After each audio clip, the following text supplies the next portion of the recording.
Bueno, otro tema, cambiamos radicalmente. Alabama, el Tribunal Supremo ha dictaminado que los embriones congelados son niños. Vemos un vídeo que nos va a poner en situación y lo comentamos. La Corte Suprema de Alabama, Estados Unidos, estableció que los embriones tienen personalidad jurídica. Es la primera vez en la historia que un tribunal estadounidense realiza una declaración semejante. Esta sentencia, que ganó por mayoría, es el resultado de la demanda de unos padres cuyos embriones congelados fueron destruidos por un descuido en un centro de fecundación in vitro. La sentencia dice que incluso antes de nacer, todos los seres humanos están hechos a imagen de Dios y sus vidas no pueden ser destruidas sin erradicar su gloria. Esta sentencia no prohíbe directamente la fecundación in vitro, pero se estima cuál puede ser su repercusión en la legitimidad de esta práctica. De hecho, ya se han cerrado algunos centros. El Centro Nacional de Donación de Embriones dice que Estados Unidos almacena casi 1 millón de embriones congelados. Esta nueva sentencia de Alabama señala que cada uno de ellos tiene derecho a ser protegido.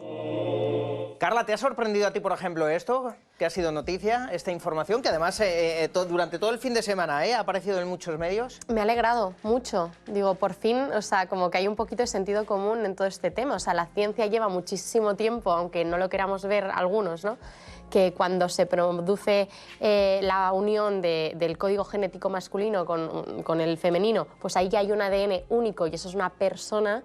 Entonces, pues que en 2024 diga, ¿no?, efectivamente, eso es un niño, eso es una persona, pues me alegra muchísimo, claro que sí. Es que este tipo de contenido, ¿no?, ahora que estamos en la era de los contenidos, ¿no?, está eclipsado, diluido, pues tanto en las redes sociales como en la sociedad y en la cultura, ¿no?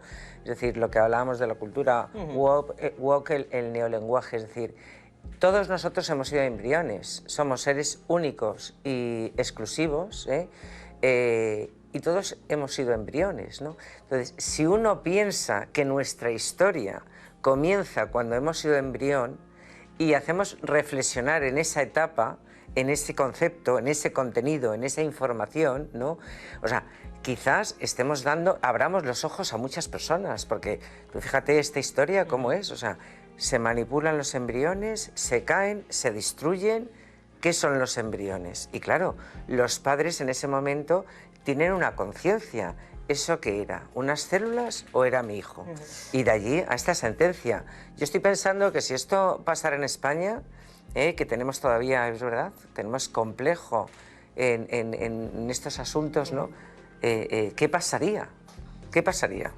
En algún lugar he leído que esta sentencia no se la puede tomar uno muy en serio porque tiene mucho que ver con fanatismo religioso. Y pienso, madre mía, hay un huevo de avestruz que se protege porque ya se considera que eso es un avestruz. O sea, ¿en qué momento cuando la ciencia nos interesa y demás, pues súper bien? Y cuando no, pues decimos que no es ciencia y es fanatismo religioso cuando es exactamente lo mismo. O sea, es casi que 2 más 2 son 4, o sea, es como súper evidente. Entonces, muchas veces me da mucha pena que algo que es tan evidente cueste tanto, pues a que esté pues, en una legislación pues con cara y ojos. O sea, allí sí que además, lo que tú decías antes, creo que hay muchos intereses económicos detrás, ¿no?, que pues bueno, manipulan mensajes, ¿no?, para desargumentar esto, ¿no? Claro, si lo disfrazas con fanatismo religioso, pues ya te has cargado lo que es todo un mensaje o lo que es la ciencia, claro.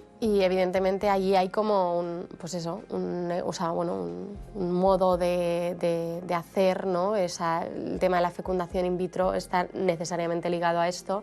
Entonces, claro, muchas veces da la sensación de como que esas personas no gritan y no van a alzar su voz, pues bueno, los tenemos ahí congelados con nitrógeno a casi menos 200 grados y allí no pasa nada, ¿no? Y luego, claro, ¿cuál es el tema? Que si son personas, ¿qué pasa ahora con la fecundación in vitro? Porque no te fecundan un embrión, te fecundan muchos. Entonces, hoy una amiga en Instagram, Marichu Suárez, decía que ya ha tenido algunos abortos naturales y ella, antes de darse cuenta de lo que suponía la fecundación in vitro, ella hizo fecundación in vitro. Y hoy reflexionaba en Instagram diciendo que ella era muy consciente de que había perdido a 8 hijos, o sea, que no había perdido. Entonces, claro, o sea, ¿cómo hay un debate moral realmente que tiene mucho que ver con un modelo de negocio que está muy a la orden del día. Bueno, pues si os parece vamos a conocer cuál es la situación en España. Nos lo va a contar Rafaela de la Brena, que es la responsable de la formación Cátedra Internacional de Bioética, Jérôme Leyón. ¿Cómo estás, Rafaela? Bienvenida. Hola Álvaro, muchas gracias. Oye, la primera vosotros? pregunta, porque es verdad que yo creo que hay una falta de formación general, a mí me ocurre en particular, y hablando con amigos durante este fin de semana, yo creo que es algo normal, incluso, aunque esto está fuera de la cuestión religiosa que decíamos antes, incluso en los propios católicos, también, o creyentes, como los queramos llamar. ¿Qué es exactamente un embrión? ¿Cómo lo defines tú? Pues un embrión es un ser humano, claramente, desde el momento en que se produce la fecundación hasta aproximadamente los 2 primeros meses de vida, las 8 primeras semanas. Es en lo que nosotros llamamos embrión. Luego ya pasaría el resto de su desarrollo embrionario hasta el nacimiento, que es lo que llamaríamos feto. ¿Y cuál es la situación? Sí, dime. Sí, no, dime, perdón. No, tengo interés por conocer cómo es la situación, cuál es la situación respecto a los embriones congelados aquí en nuestro país, en España. Pues ahora mismo estamos aproximadamente, por desgracia, con unas cifras altísimas de en torno a los 650.000, 700.000 embriones congelados que, como decía una de las invitadas en plató, pues se mantienen en tanques de nitrógeno líquido a menos 150 grados bajo cero y realmente la implicación ética y legal es enorme. Entonces, porque no dejamos de tener a una persona congelada con su desarrollo como persona completamente parado en el momento en el que se produce el proceso de crioconservación. Y al final, bueno, pues estamos atentando contra la dignidad de esa persona, que lo es desde el momento en que fue concebida, independientemente que haya sido concebida en un laboratorio o en un acto sexual, ¿no? Entonces es un drama enorme. Rafaela, claro, antes decía Marta, aquí es como un tema, al menos en España, tabú. Es verdad que no se habla normalmente de este tema, ¿no? ¿Cómo se ha llegado a esta situación actual, no solo en España, en todo el mundo, que parece que se ha convertido en algo normal esto, a congelar seres humanos? No estoy hablando ya de los adultos ni del tema Walt Disney, sino estoy hablando de niños. Pues mira, Álvaro, tristemente responde un poco a la deriva que estamos viviendo a nivel social, porque las técnicas de reproducción humana asistida se inscriben en la trayectoria de la legalización del aborto como otra cara de la moneda, ¿no? Al final, desde el momento en que yo puedo destruir o matar al embrión mediante el aborto, pues abro la puerta a que estas personas puedan ser generadas artificialmente, incluso perfeccionadas a nuestro antojo, ¿no? Al final esto responde a la cultura materialista, de consumismo, del deseo, ¿no? que vivimos en otros ámbitos de la vida, ¿no? Pero al final esto es un drama porque convierten al hijo, que es una persona, en algo intercambiable, comerciable, negociable, que al final pues yo puedo descongelar, transferir como si fuera un objeto, y muchísimo más lejos de la realidad, claro.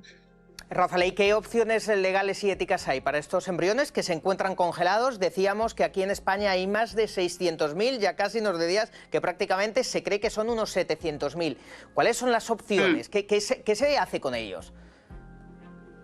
Pues mira, Álvaro, antes de entrar en las 4 opciones que hoy la legislación española permite, sí me gustaría aclarar, me veo en la obligación de dejar claro que no todo lo legalmente posible, es decir, lo que la ley nos va a permitir hacer, es siempre éticamente aceptable. Y nos vamos a encontrar en que la ética dice que ninguna de las 4 soluciones de las que vamos a hablar ahora es 100% buena, ¿no? Estas 4 soluciones son: la primera es mantener a los embriones indefinidamente congelados, en ese futuro incierto que nadie sabría en qué situación están, que se puedan donar para un proceso de adopción embrionaria o adopción prenatal, como nos gusta más llamarlo, que se desechen tirándolos a la basura como restos biológicos y tan duramente como me oís decirlo, o que se donen para ser utilizados en investigación científica. Pero ¿qué pasa? Ni la tercera ni la cuarta de las opciones son opciones moralmente aceptables porque atentan directamente contra la vida del embrión. En el momento en que nosotros descongelamos un embrión y no lo transferimos al útero de una mujer en la ventana temporal de 7 días, en la que bueno, pues se marca la temporalidad de la implantación, ese embrión va a morir. Bien sea descongelarlo para ver exactamente si está vivo o no y ver qué solución le damos, o bien ya sea para investigar con él, ¿no? Al final hay un proceso previo de descongelación que lo que le va a llevar es a la muerte segura si no se implanta en el útero de una mujer. ¿Qué pasa con las otras dos opciones? Son opciones que sí que buscan la compatibilidad con la vida del embrión, pero tienen muchos reparos éticos, ¿no? La primera, que es mantenerlos congelados por tiempo indefinido, al final indica aceptar que una persona esté viviendo en un futuro completamente incierto y dicen voces expertas que es mantenerlo congelado hasta que muera, entre comillas, de muerte natural, pero nunca vamos a saber si ha muerto hasta que no lo descongelamos. Por lo tanto, si lo descongelamos y no lo transferimos, estamos pues abocándole a la muerte de una manera directa. Entonces solo nos quedaría la última opción, que es la segunda de las que he mencionado, que sería transferirlo al útero de una mujer. Lo ideal es transferirlo al útero de la mujer que ha solicitado la generación de ese embrión. Lógicamente, lo que estábamos hablando, decía una de las personas que está en el plato, que bueno, pues que una madre, si sabe que tiene congelados niños, es muy consciente que les tiene que dar vida, ¿no? Pero muchas veces eso no ocurre. Por desgracia, pues las parejas sobrevienen diferentes tipos de situación, o como ya han tenido niños, pues no quieren o no pueden tener más, y al final esos niños se abandonarían, ¿no? Entonces, el no transferirlos pues supone eso, un acto positivo que les causa la muerte, ¿no? Y la adopción prenatal pues sería una solución dentro del terreno del mal menor, porque sería transferirlo a otra mujer que no es la persona que los ha encargado, por así decirlo. Pues Rafaela de la Brena, que es responsable de formación Cátedra Internacional de Bioética de Jérôme Lejong, gracias, porque es verdad que nos suscita muchas dudas, ¿verdad? Y como digo, hay una gran falta de formación y yo creo que es un debate también abierto, dada la oportunidad que nos ha dado Alabama. Gracias, de verdad, por aclararnos todas estas dudas. Un fuerte abrazo. Muchas gracias a ti, Álvaro. Un abrazo a todos. Adiós. Carla, a modo de conclusión. Carla, a modo de conclusión. O sea, realmente, pues eso, no todo lo científicamente posible es bueno que se haga. A la vista está, pues eso, pues lo que sucede. Creo que en muchas ocasiones intentamos, pues eso, darle la espalda a la realidad, y entiendo que la situación que pueden vivir muchas mujeres, muchas familias de infertilidad debe ser pues tremendamente dura, pero también me parece que es durísimo que jueguen con eso, ¿no? Y creo que hay mucha gente que se pone pues muchísimo dinero en el bolsillo con estas situaciones. Entonces, otra opción pues para estos casos es la naprotecnología, ¿no? Que eso creo que habéis hablado ya varias veces de esto. O sea, y realmente me parece un drama. Y luego otro drama que me parece pues tremendo también es el tema de la categorización de los embriones, ¿no? O sea, hay embriones que son mucho más sanos, entonces te implantan estos. Entonces, pues esas personitas, esos embriones... Sí, bueno, es a la carta, ¿no? Es a la carta, entonces es que es eugenesia al final también, ¿no? ¿no? A la carta, al final, Marta. Yo creo además también, primero, que habría que reflexionar y pensar efectivamente qué hacemos con todos los embriones congelados, ¿no?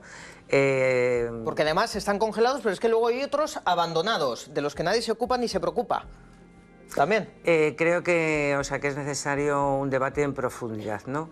Y luego, en segundo lugar, o sea, todas las técnicas, ¿no?, que se abocan a congelar embriones deben también informar con toda la transparencia del mundo a esos padres. Es decir, no te vamos a implantar uno solo, sino varios, y los que no se congelan y qué hacen con estos congelados, y puedes tener un embrión congelado por toda la vida, es decir, que la información sea completamente transparente, porque a lo mejor muchos padres desconocen que tienen allí hijos congelados, ¿no? Otra cosa, claro. Es verdad que me duele mucho como la despersonalización, ¿no? O sea, como que hablamos de embrión, es como tienes ahí embriones y es como, jolín, es que no es que tengas ahí embriones, o sea, es que tienes ahí un hijo, que es una persona, que depende de ti. Sí, pero un igual... que lo banalizan. Exactamente, que la interrupción voluntaria del embarazo, Justo, o sea, se buscan otras formas de lenguaje más ambiguas, ¿no? De alguna manera para tapar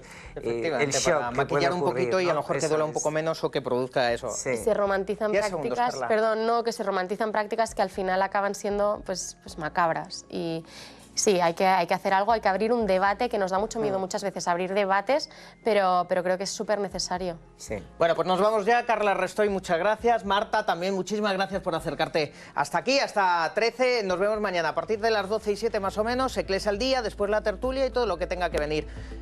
Que lo pasen bien este lunes. Adiós.